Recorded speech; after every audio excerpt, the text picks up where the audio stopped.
senantiasa kita harapkan syafaatnya nanti di yaumil qiyamah. Ibu bapak jamaah Masjid Ar-Rahim Rahimakumullah, kultum pada subuh pagi hari ini insyaallah akan disampaikan oleh Bapak Iman Nurmadianta. Sebelum kita mulai kajian, marilah kita buka dulu dengan membaca basmalah. Bismillahirrahmanirrahim. Kepada Bapak Iman Nurmadi, kami persilakan untuk menyampaikan materinya.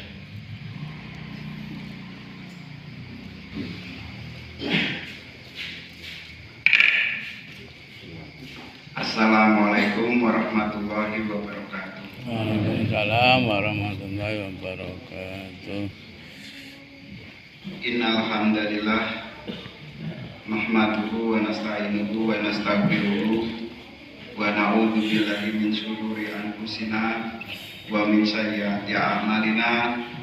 May yahdihillahu fala mudilla lahu wa may yudlilhu fala hadiya lahu. Asyhadu an la ilaha illallah wahdahu la syarika lah wa asyhadu anna Muhammadan abduhu wa rasuluh. Allahumma sholli ala Muhammad wa ala alihi wa sahbihi. Bapak-bapak, ibu-ibu, adik-adik jamaah Masjid Ar-Rahim yang dirahmati Allah Subhanahu wa taala. Pertama-tama mari kita panjatkan puji dan syukur kita kehadirat Allah Subhanahu wa taala yang sampai dengan pagi hari ini masih memberikan kita kesempatan dan kesehatan untuk bisa beribadah mendekatkan diri kita kepada Allah Subhanahu wa taala di Masjid Ar-Rahim ini. Semoga yang kita lakukan mendapatkan ridho dari Allah Subhanahu wa taala. Amin.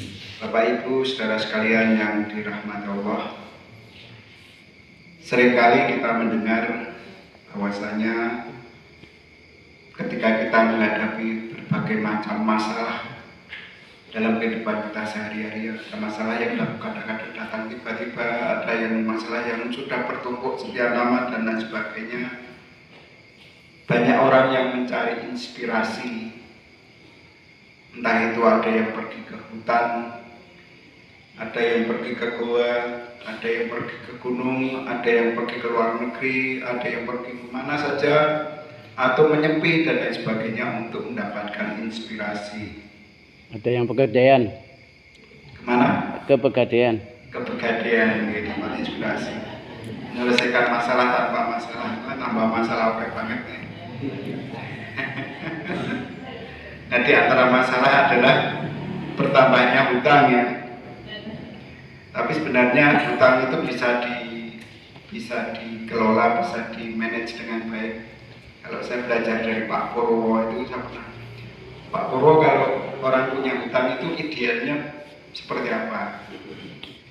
Artinya hutang kita itu jangan sampai lebih daripada sepertiga dari penghasilan kita, gaji kita. Kalau lebih dari sepertiga itu sudah lampu kuning, ngerti ya Pak Purwo?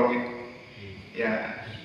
Nah, Bapak-bapak, Ibu-ibu, kembali ke persoalan mencari inspirasi ini. Sebagai umat Islam, tentunya inspirasi yang bisa kita dapatkan dalam kehidupan sehari-hari itu adalah inspirasi dari Al-Quran. Karena Al-Quran itu adalah mukjizat Nabi Muhammad yang bisa kita rasakan sampai dengan saat ini. Misalnya kita ada masalah apa, kita berinteraksi dengan Al-Quran, kita cari ayatnya dan lain sebagainya. Insya Allah masalah-masalah itu bisa diselesaikan dengan baik. Nah, ini salah satu inspirasi adalah kita menjalankan ibadah sholat dan kita melaksanakan puasa juga. Nah, ketika kita berpuasa dan kita sholat itu adalah intinya kita itu berdoa dan sabar. Ketika sholat itu kan semuanya doa. Allahu Akbar, Allahu baik. Ini kabiro dan sebagainya itu kan doa sampai dengan salam. Begitu juga ketika kita berpuasa itu intinya mengendalikan diri dari sesuatu yang sebenarnya halal tapi diminta oleh Allah untuk kita menahan diri. Makan, minum, berhubungan suami istri itu kan sebenarnya halal, tapi kita minta untuk mengendalikan diri supaya kita itu jiwanya menjadi lebih baik. Makanya saya bacakan dalam surat Al-Baqarah ayat yang ke-45 dan sampai dengan 46. Allah Subhanahu wa taala berfirman, "A'udzubillahi minasyaitonir rajim. Wasta'inu bisabri wassalah. Wa innaha lakabiratun illa 'alal khashiyin. Alladzina yadhunnuna annahum mulaqu rabbihim wa annahum ilaihi raji'un." Bapak Ibu Saudara sekalian yang dirahmati Allah Subhanahu wa taala, salat, doa kalau digandengkan dengan kesabaran itu adalah senjata yang ampuh ketika kita itu menghadapi berbagai macam persoalan. Persoalan itu di rumah tangga, persoalan itu di pekerjaan, persoalan itu di masyarakat atau apa, kita hadapi dengan doa dan sabar. Insya Allah semuanya bisa diselesaikan dengan baik. Ini persoalan manajemen waktu, persoalan manajemen kinerja, persoalan manajemen itu ya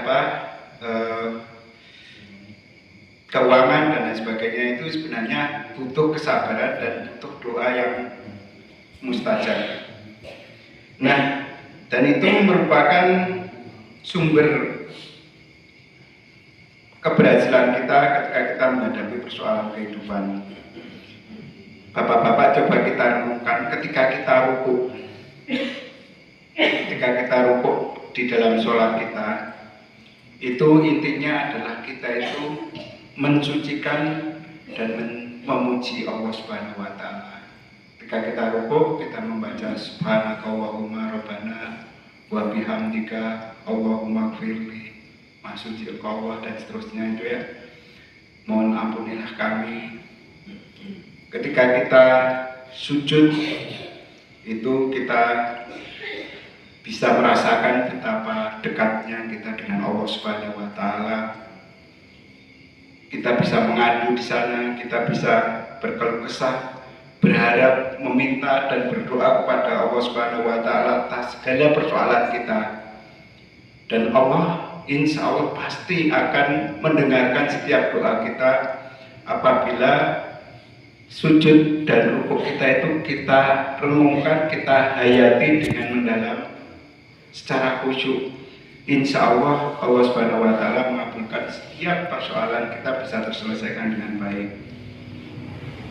Nah, tentunya di dalam ayat yang ada di atas tadi yang saya sebutkan bukan sembarang sholat, tapi harapannya adalah sholat yang khusyuk, yaitu sholat yang kita kerjakan dalam nuansa yang penuh berharap pada Allah Subhanahu wa taala.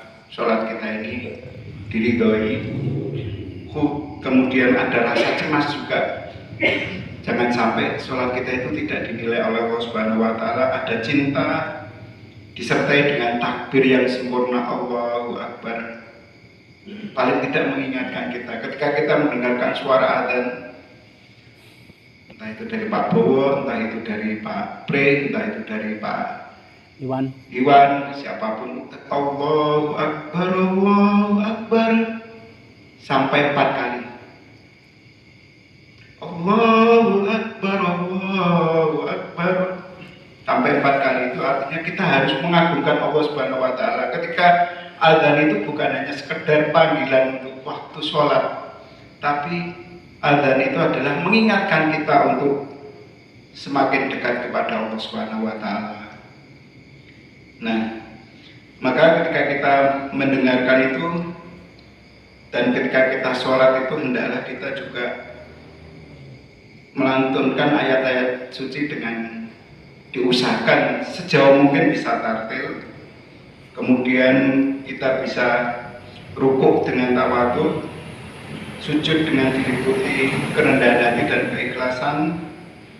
Yakinlah bahwasannya Allah itu adalah segalanya bagi kita.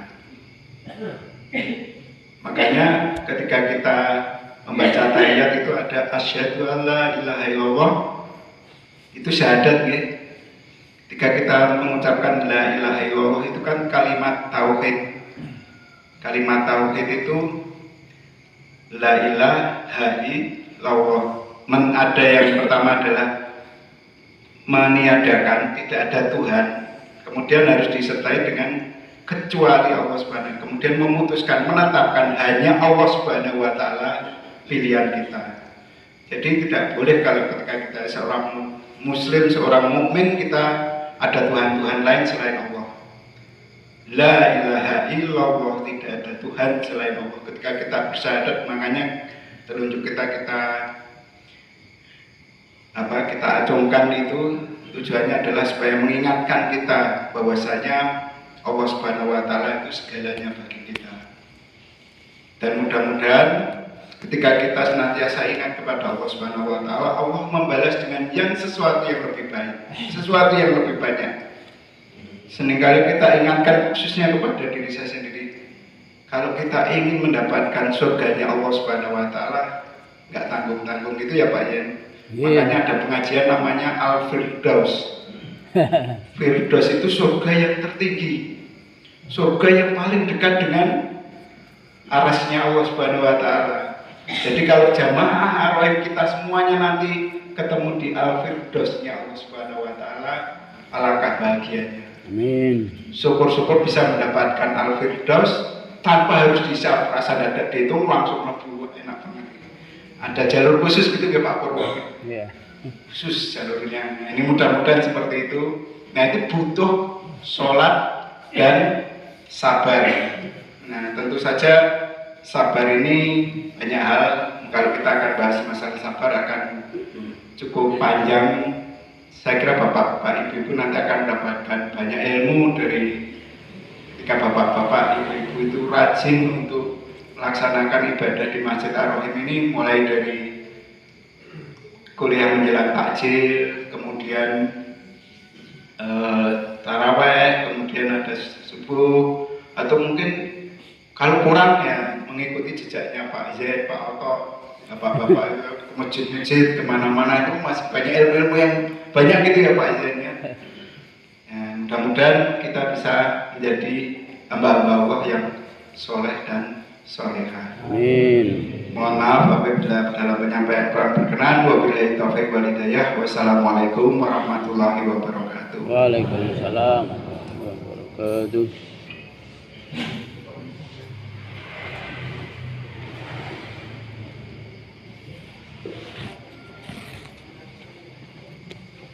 Terima kasih kami sampaikan kepada Bapak Iman Permadi yang telah menyampaikan materi ilmunya kepada kita semua. Semoga yang disampaikan bermanfaat bagi kita semua dan menjadikan jariah untuk Pak Iman Permadi dan keluarga. Amin.